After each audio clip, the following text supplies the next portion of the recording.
Jadi gini Bu ya, COVID terjadi di Indonesia sudah hampir 2 tahun, ya kan. Tapi kebijakan pemerintah selalu memberikan bantuan-bantuan, bansos-bansos gitu kan. Malahan ada yang ya ditilap lah, gitu ya kan bahasanya seperti itu. Nah, bansos itu apakah jadi tidak membuat mental-mental tanda kutip pengemis Bu ya ke para penerima bantuan? Tergantung kita melihatnya. Karena kita ini punya jiwa. Ya. Ketika bansos itu ada, kemudian bansosnya dikorupsi, Iya. diambil, kemudian masyarakat yang diberikan bantuan kadang-kala suka menadahkan tangan. Ini persoalan mental.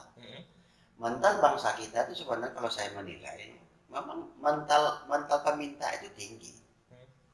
Minta ini mungkin sebagai guyon kita saja. Contohlah begini. Ada di masjid orang bagi sembako, bagi zakat fitrah, bagi zakat mal. Kita data orang-orang yang duafa, kita data berapa banyak ya. Itu mohon maaf kalau tahun ini ada yang duafa itu 10 orang. Tahun depan itu bukan kurang, itu bertambah. Kenapa? Yang 10 ini membisikkan ke kawannya. Kita bantuan sana dan dia akan menyampaikan kepada pengurus masjid nanti itu kawan satu lagi susah benar itu. Perlu bantuan lagi. Nah, yang anehnya kadang-kala yang dapat bantuan ini justru entah ya guyon, mungkin guyon lah ya seperti itu. Pak Ketua jangan lupa ya tahun depan masukkan nama saya lagi. Artinya kan itu kan, artinya mereka masih minta miskin tahun depan kan. Iya. Seharusnya mereka malu ketika menerima bantuan pertama. Iya. Malu seharusnya. Iya. Nah, malam gini Bu ya, misal di bulan ini dia dapat, iya. di bulan depan dia nggak dapat gitu. Ngambek ya. Keluar ya. di medsos. Iya. Saya nggak dapat, bulan kemarin saya dapat. Seharusnya kita kan tidak seperti itu. Kita justru harus bersyukur ketika kita dikasih. Kita juga bersyukur ketika kita tidak dikasih. Berarti kenapa? Kita mampu. Ketika kita tidak dikasih, ketika kita tidak dikasih lagi, berarti alhamdulillah kita sudah terangkat derajat menjadi orang yang sudah mampu. Nah, cuman orang untuk memaafkan ini kan tak mudah. Itu yang jadi persoalan kita kan. Nah, itu. Iya. Makanya kan susah juga kita itu. Iya. Malah itu tadi berani dia bikin statement di medsosnya, saya tidak dapat, gimana nih pemimpinnya, gimana nih RT-nya, gimana nih, dan malah nuduh-nuduh Pak RT cuma menolong saudara-saudaranya, lingkungannya aja gitu ya kan. Seperti itu. Nah, satu lagi nih Bu ya.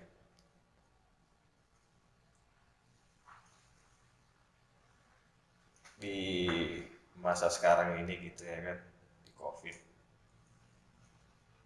Buya salah satu dosen juga ya kan, praktisi juga gitu. Menurut Buya, mahasiswa yang kuliah daring dengan langsung, kan kita udah lihat hasilnya gitu ya kan. Apakah itu maksimal hasilnya Buya yang dari jarak jauh itu? Saya menilai dengan sistem daring ataupun luring sekarang ini banyak tidak efektifnya. Yeah. Karena kita kuliah, kita belajar itu sebenarnya kita harapkan itu tidak hanya semata-mata transformasi pengetahuan, tapi mentransformasikan rasa. Ada filosofi sebenarnya kita ambil dari seorang ibu yang memberikan ASI kepada anaknya. Yeah. Ya. Kenapa Rasulullah itu menyuruh kepada orang tua itu untuk menyusukan anak selama 2 tahun? Yeah. Itu artinya apa? Ketika orang tua dengan penuh keikhlasan, dalam penuh cinta dan kasih sayang, memberikan ASI, secara tidak langsung orang tua telah mentransformasikan nilai kasih sayang kepada anak. Tetapi cobalah kalau seandainya orang tua itu seorang ibu dalam kondisi emosional, dia marah kepada anaknya, suruh anak minum ASI, anak tidak mau, dia menangis, akan berontak. Yeah. Kenapa? Karena tidak connect rasa antara orang tua dengan anak. Yeah. Begitu juga kuliah kita. Secara keilmuan mungkin kita bisa saja kita baca buku, kita baca jurnal segala macamnya, gampang. Tapi adakah rasa yang didapatkan oleh mahasiswa, oleh anak didik kita sekarang? Itu yang jarang. Karena kedekatan emosional kita itu, kita akan lebih tahu secara psikologis, secara kejiwaan, oh anaknya kayak apa. Kita tahu kemampuan, oh anak ini perlu ada perbaikannya, ini perlu ada pengayaannya, kan berbeda ya. Ada anak yang perlu perbaikan, ada anak yang perlu pengayaan. Nah, itu tahunya kita di mana? Ketika kita ada tatap muka. Maka nilai tatap muka itu sebenarnya sangat ini efektif dalam menyampaikan sebuah keilmuan, sebuah pengetahuan kepada siswa kita. Nah, di zaman sekarang itu sangat terkendala dengan sistem daring. Apalagi mahasiswa saya itu lebih banyak mereka itu ada di daerah. Ketika kita ingin Zoom segala macam alasannya Pak sinyal nggak ada, paket habis, macam-macam, lagi di kebun. Itu kan alasan mereka tuh untuk tidak ngikuti. Sebenarnya itu sebuah alasan. Kalau memang betul-betul mereka mau secara pribadi, apapun kita bisa lakukan sebenarnya. Tapi yang jelas sistem daring, sistem luring yang kita lakukan ini memang tidak efektif ya dalam mentransformasikan rasa kepada mahasiswa kita. Yang kita inginkan itu ada rasa tanggung jawab, ada rasa memiliki dengan apa yang diberikan dosennya. Kalau hanya sekadar kita bertemu di layar kayak begitu, dunia maya, nama dunia maya. Tentu kita hanya sebatas ya udah tengok dan selesai. Tapi kita tidak mendapatkan rasa itu. Nah, cara kita sebagai seorang guru, sebagai seorang dosen itu untuk mentransformasikan ilmu kepada anak-anak kita, kepada mahasiswa kita itu kan berbeda dan kita pun tahu kemampuan daya tangkap anak itu kan berbeda. Ketika kita menemui adanya berbagai macam kondisi anak di situ, kita bisa melihat oh begini yang harus kita lakukan. Nah, sekarang tidak monoton ya. Monoton, dan anak itu pun juga tidak nyaman, apalagi kalau sudah sering menatap layar, menatap handphone, menatap laptop segala macamnya. Itu efek kepada indera penglihatan kita pasti berpengaruh. Karena bagaimanapun pengaruh media itu terhadap radiasi itu berpengaruh pada pandangan mata kita seperti itu. Itu mungkin yang saya lihat dalam kondisi daring dan luring sekarang ini. Jadi memang tidak efektif. Kita berharap pada pemerintah mencarikan solusi